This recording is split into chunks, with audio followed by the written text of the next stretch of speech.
welcome back to the Who's Right podcast, and happy New Year to everybody. And before we get going, Victor will join us in a little bit, but wanted to get us going today. And happy New Year again. Subscribe to the channel, like the video, let us know how you're feeling and what you're thinking. And we got some news this week, right? The news of Okamoto going to the Blue Jays and Imei going to the Astros. Kind of disappointing on both ends. I'm gonna get us started to talk about it. It's something that I was hoping would be one of the Mets players. You know, got picked up by one. The Mets picked up one of these guys, and unfortunately, that's not what happened this week. I'm a big believer in Stern, but right now my trust is waning because we want to make some moves. We want to see some things happening, and so I'm not sure what's going on. What's the plan? Is it the plan to go with younger guys? I don't know, but before we get into that, let me just talk about Imei for a little bit. This is a guy that didn't get a big contract. None of these two players got big contracts. And Imei, I think, for a 3-year deal, I think would have been worth the risk. It's a guy that I think would have been a guy that could fit in this rotation, young guy, and for the money that he got, I really don't understand why the Mets weren't in on him. All that to say, the Mets weren't in on him, but boy, man, I really wanted Imei, to bolster this rotation. Now you hear reports today about the Yankees talking to the Marlins about Cabrera, and who knows where that goes. Are the Mets also in on that? To be honest with you, I would rather have a Sandy versus Cabrera, but yeah, no, there's no but on that one. I'd rather have Sandy than Edwards. So I don't know how much the Mets are in on that, or the Mets going youth. I don't know. So it's one of those things where we got to listen to what David Stern says, right? David Stern is a guy that talks about um, you know his young guy, and I'm not sure what the deal is. And Victor's just joining us, and we were just getting done talking. We just started talking about Imei and how disappointed I am because it's the guy that I wanted for the Mets. Didn't cost us, wouldn't have cost us draft picks, wouldn't have cost us all but money, and not a lot at that. But how do you feel about the Imei signing with the Astros? Yeah, I wasn't. I think I shared my feelings on the last episode. I wasn't too upset about it. Honestly, I wasn't um, worried about picking up a picture like this. Like I said, the guys that I have my eye on are guys that are more established in the league, the guys that prove or are proven sure things. Um, and obviously, there's not a guy like that. And at this point, we had enough pitching depth to kind of made me feel okay.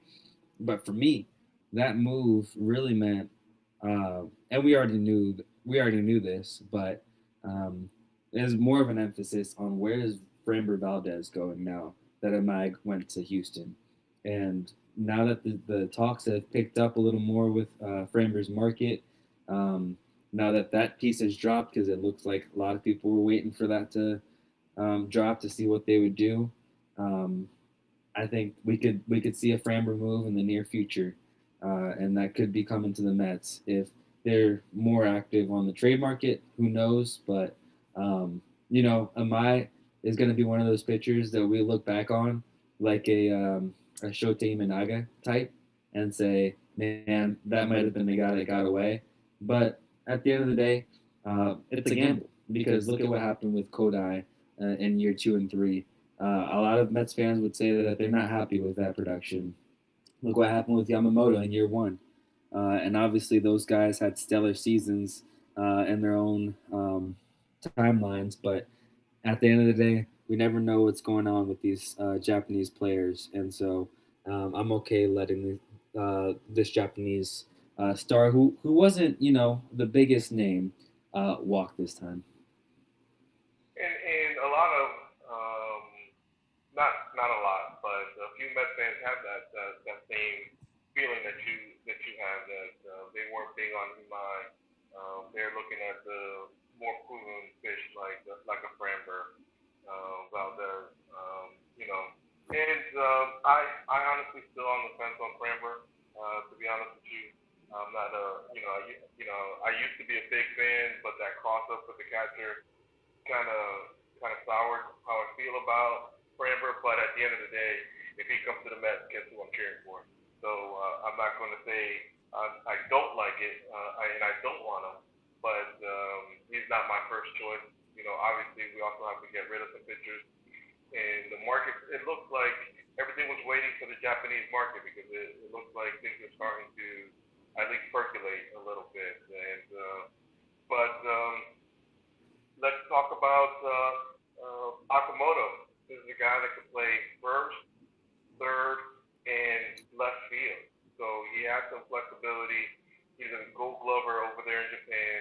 And another guy that I thought that we were going to be in on, not only as insurance for both Beatty and Polanco. And he could have, if Polanco does well, push bench to center and play left field. And so this one, another one that what do you get? $15 million a year over up in Toronto. Very disappointing because this is a guy that I thought we can, for that price range, we could have taken a chance on. What do you think? This one, I agree with you a little more, just because of the price range, right? $15 million a year for 3 years is something that David Stearns is more than willing to pay, especially for a guy that provides some pop. Is a very league average bat, but like you said, is stellar defensively. He can play both corners and the outfield, and we know that that's what Stearns values. So I was very shocked to see that we weren't even in on that kind of deal, even if it was higher AAV, lower, or sorry, higher AAV, less years. Uh, I think that would have been one of those deals that I would have been okay with. But it just shows you how confident I think Stearns is in the young core that they're developing in guys like Jet Williams and Carson Bench, and being able to maybe have a prove it year this year and say, let's see what we got in the young guys. But also in a Brett Beatty. How much faith does David Stearns have in Brett Beatty, given that he didn't want to do a move like this?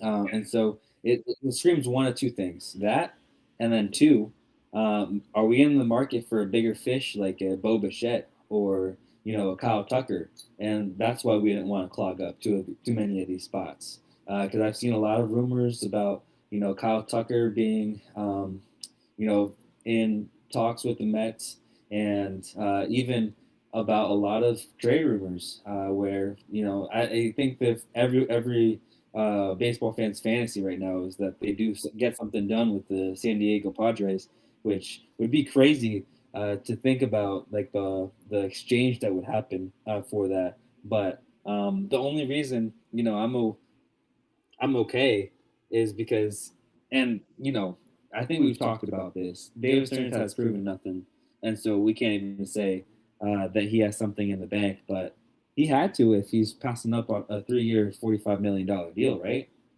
Yeah, no, I agree with you, and that's a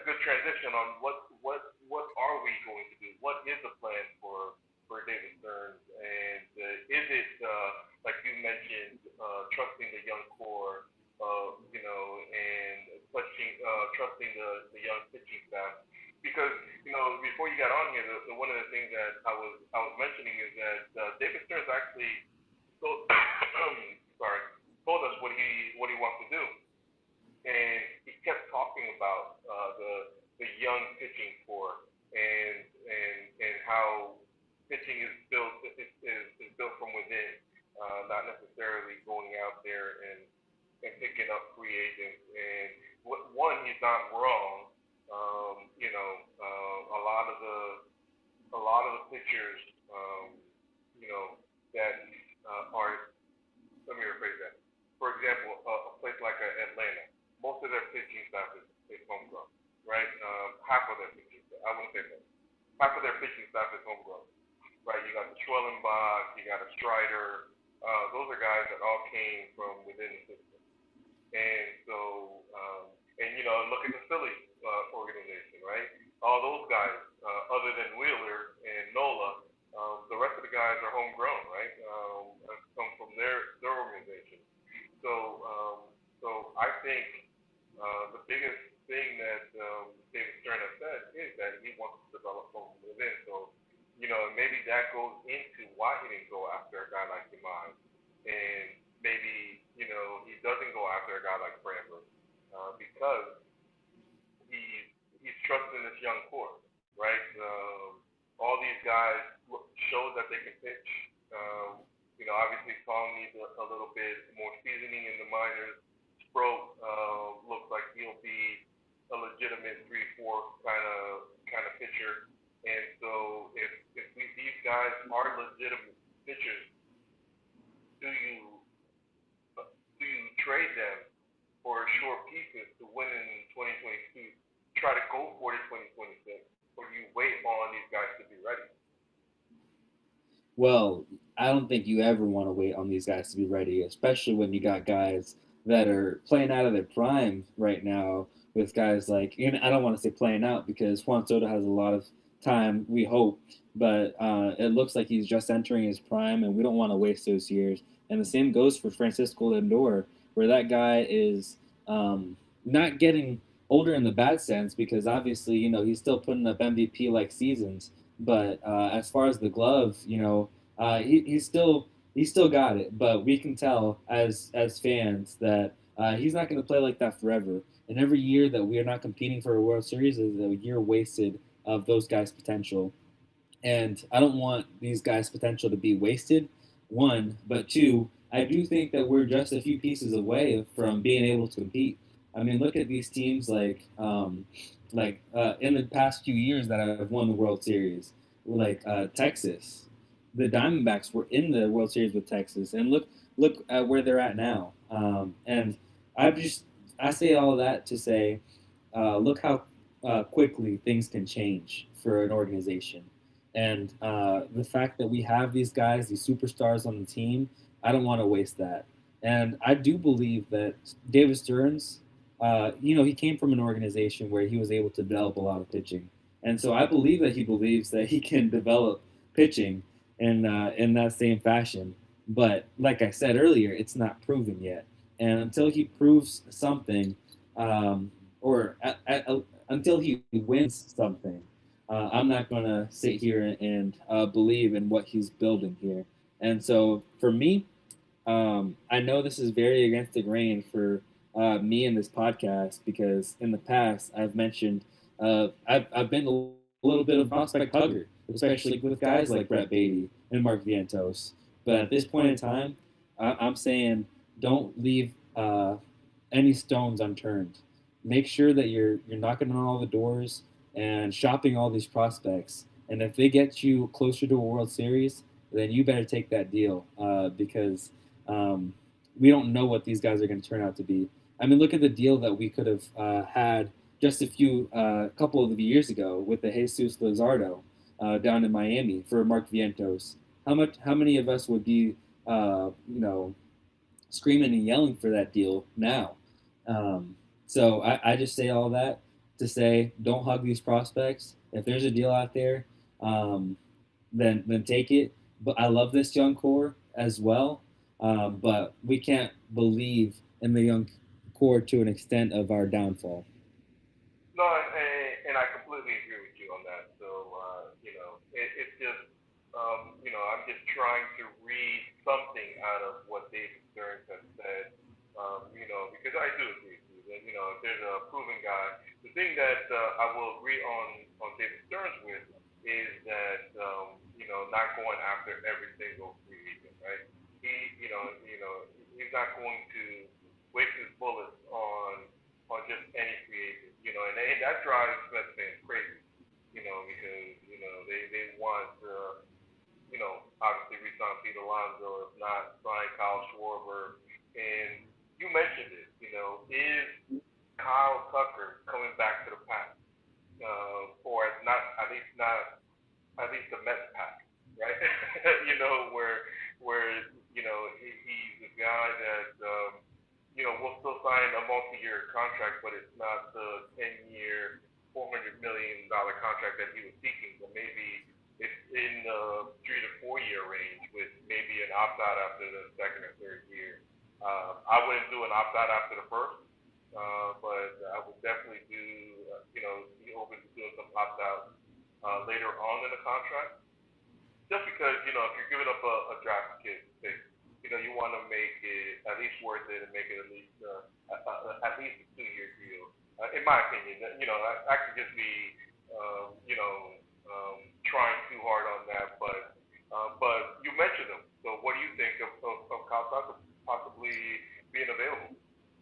When I look at the lineup projections for the Mets with a Kyle Tucker in there, I just think it makes the Mets lineup so much more intriguing. It makes them more dynamic, one, and a better overall hitting team.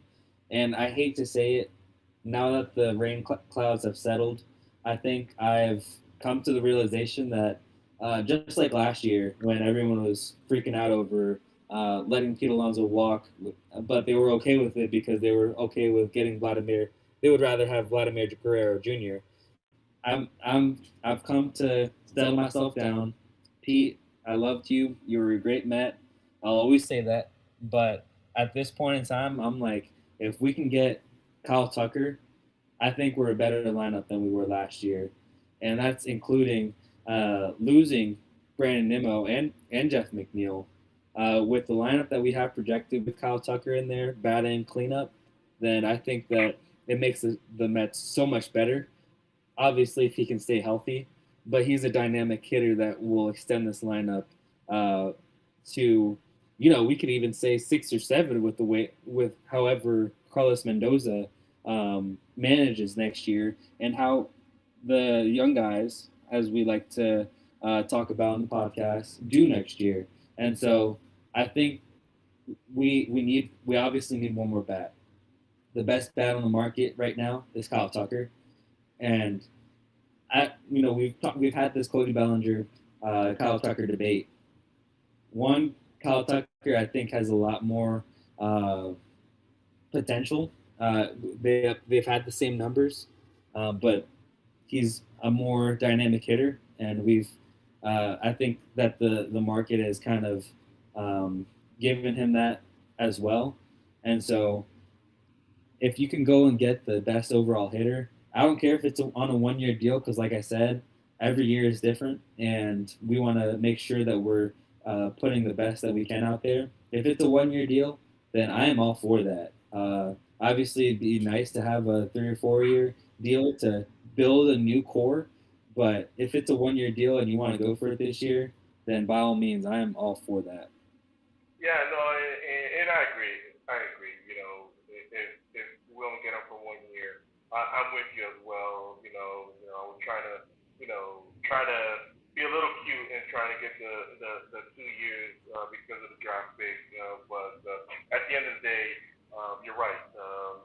Tucker is a much better hitter than Pete Alonso, and if we get a guy like Tucker, we already got Nemo's replacement with Polanco. And if we get a guy like Tucker, that definitely rounds out our offense, and we can roll with the Beatties and the bench, and roll with those guys. Um, you know, to a certain extent, right? To see if Beatty can do it again, and if bench can develop into the header, and if we keep Alvarez healthy.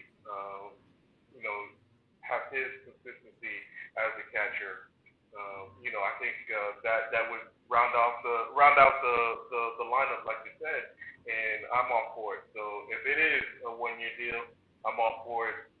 I hate losing the draft pick because that's where you get those hidden gems. But at the end of the day, for a guy like Kyle Tucker, I'm all for it. So I don't see a fit anywhere else, to be honest with you, just because with the other free agents, kind of like Bregman or Bo Bichette. Before we got Simeon, I was a big Bo Bichette guy, just because of the way he performed in the World Series.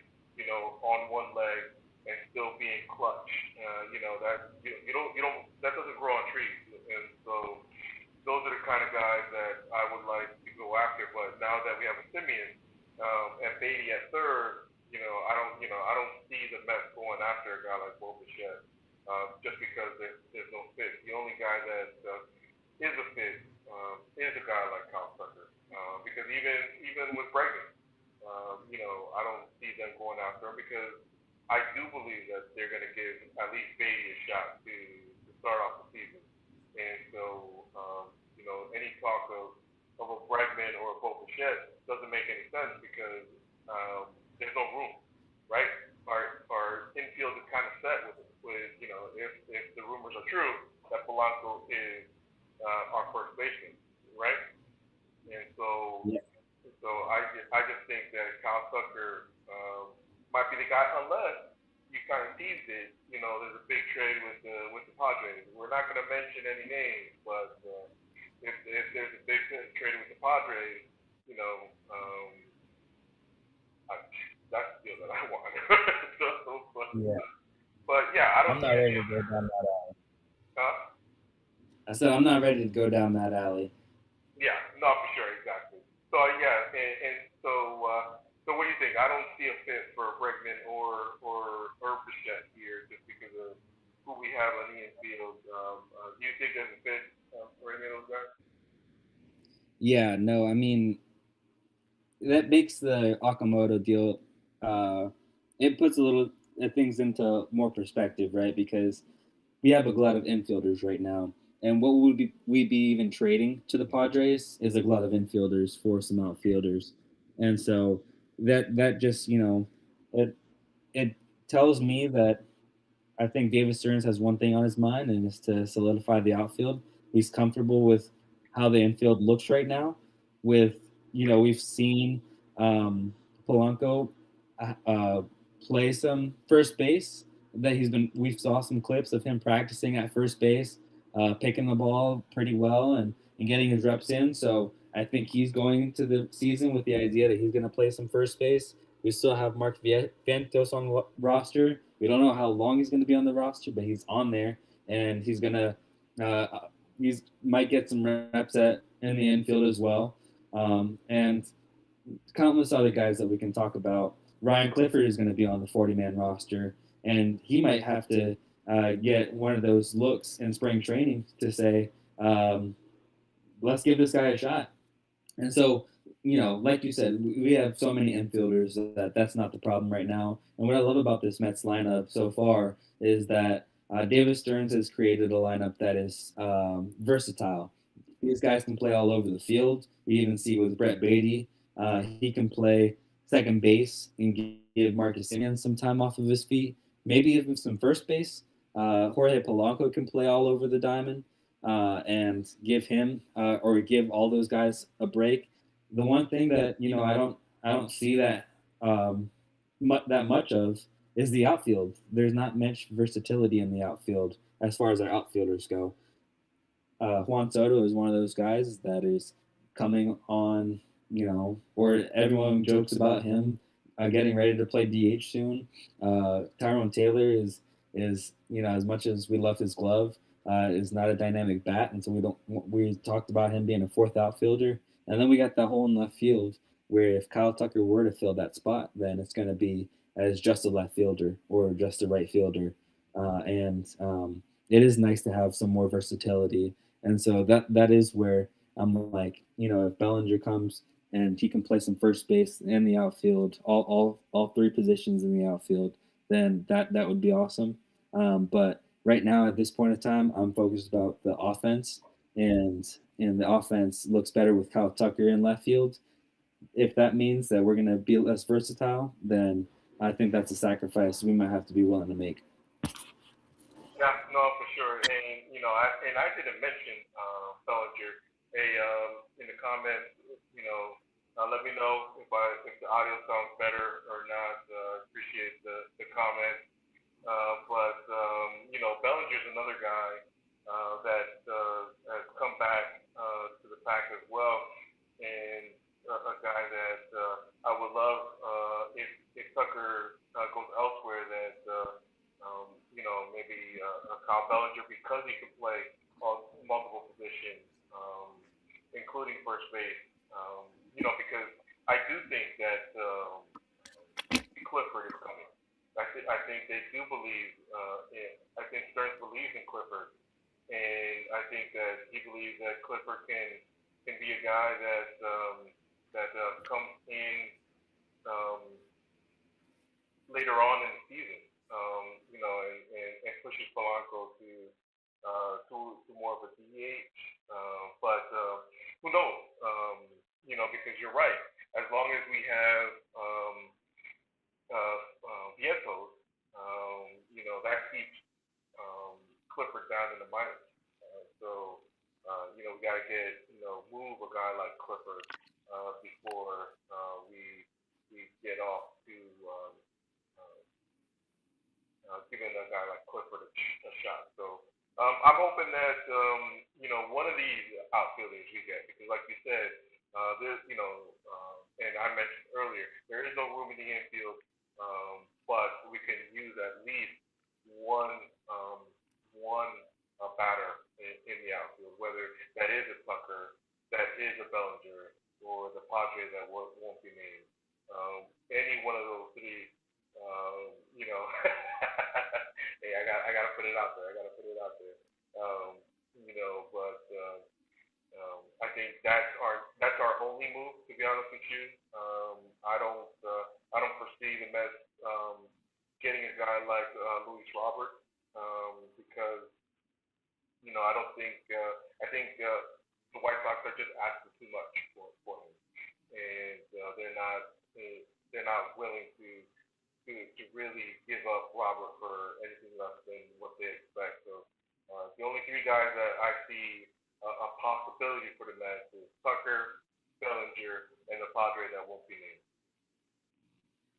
Yeah, and that Padre that won't be named is a sketchy one for sure. I mean, he's a great player, but for what we're gonna have to give up for that, then it's it makes me a little weary of it. Not even on the prospect side, on the actual player side of that deal. So we'll see about that. But it's interesting. This at this point in the off season, we kind of get the vision of what Stern's mindset was going into it, and that was to shake up the core. He shook up the core to the point where it's not the same as we saw last year, and I think that alone is going to make this Mets team different, and that's what we needed. We needed a little bit of different in this Mets clubhouse, and so whether that's good or bad, we'll soon find out. But all I know is we do need to add something else to make sure that we're able to compete in this 2026 season. Because guess what? All these NL teams, are getting better, and if we have to try to do the same, and so um, we can't just wait around and sit on our hands and wait for these some of these guys to blossom in our system. Uh, so I hope that's not the mentality. That's very small market mentality. A lot of Mets fans like to point out David Stearns. They feel like David Stearns is stuck in a small market mentality, but let's prove the haters wrong. Let's go, David Stearns. You're in a big market now. Now you got to prove it. Go get a big fish and make a trade to compete in 2026. Yeah, and I'm not of that belief that David Stearns is small market. Yeah, that's where he was. You know, he was in a small market. That doesn't mean that he's a small market GM just because he has he has a plan. He has an idea on what he wants to go after, right? What he wants to He if David Stearns was here a few years ago, he probably wouldn't have given Nimmo a long term deal because that's not the player he values. And so we need to understand that it's not about him being a small market GM because he gave up what we're paying a little bit more for Simeon for a couple more years than we are the Nimmo contract, just to get away from the Nimmo contract because it's 2 less years with the Simeon contract. So it and the better defensive player with Simeon. And so I think that narrative is just frustration from the Mets fans because um, you know um, David Stearns isn't pulling the trigger on fan favorites and or on guys that Mets fans believe will make the team better. But I've been a Mets fan a long time, and we're notorious of winning the off season. We haven't won a World Series in 40 years. How many off seasons have we won?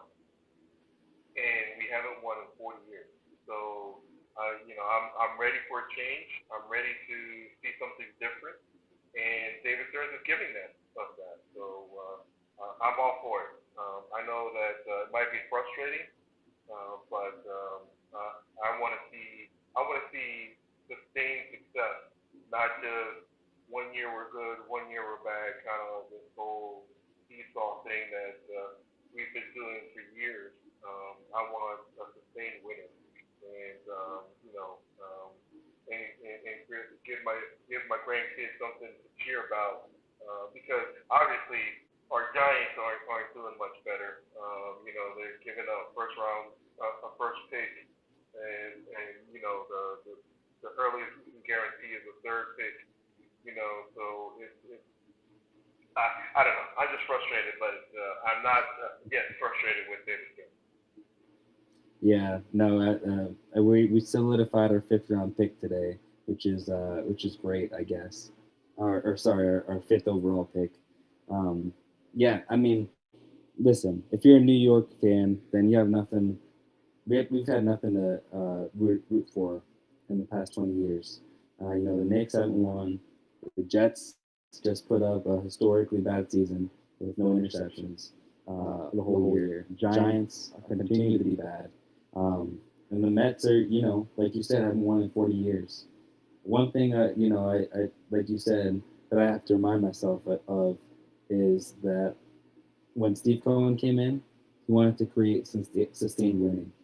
And that's why he brought David Stearns in. And so if this means that we're going to be good for the next 10 years, then listen, I'll sit by and I'll be quiet. But like I said at the beginning, and like I'll reiterate, I want to be able to watch good baseball year after year and say that we have a chance. Not just that, we got a chance to make a wild card spot, but we really have a shot to uh, go for it all year after year. And I don't think that's too crazy because one thing that I believe, and I think a lot of fans out there are under the same notion, is that we have a good core of players, and all that we need to do is just add a few more pieces. So while we're waiting for this sustained winning to happen, I do think that we can buy some sort of success right now while we're building up our farm, building up our system to be able to continue to create winners year after year. Now that might be naive of me, but as fans, as Met fans especially, we have to have a little naivety in our lives. So, um, let's just wait and see. Let's wait and see because it's all like you said. It's the off season right now. We love to talk about it. We love the moves that happen, but you know, it's not winning. We can't win an off season. Yeah, yeah, for sure. And yeah, I'm tired of winning the off season and not winning a World Series. So yeah, guys, we're actually um, because the off season is still continuing to be a off season, and so talked about Okamoto and Imei and possible potential Mets moves moving forward. But before we get out of here, subscribe to the channel, like this video, let us know how you're feeling on replay. Who's the guy that you were most disappointing in losing? Was it Akamoto? Was it Imai? And where did the Mets go from here? Because they weren't even in on those guys. So where are the Mets going in from here? So let us know in the comments and let us know how you're feeling. And before we get out of here, Victor, any last words?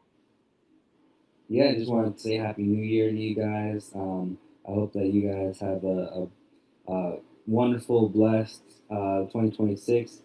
Hope you're getting off to a great start. And shameless plug, if you guys are wrestling fans, not pro wrestling, but college freestyle Olympic wrestling, go check out Real American Freestyle next Saturday. There's going to be some banger card. It's going to be a banger card with some banger matches. So that'll be a lot of fun. But Happy New Year, you guys. Let's go Mets.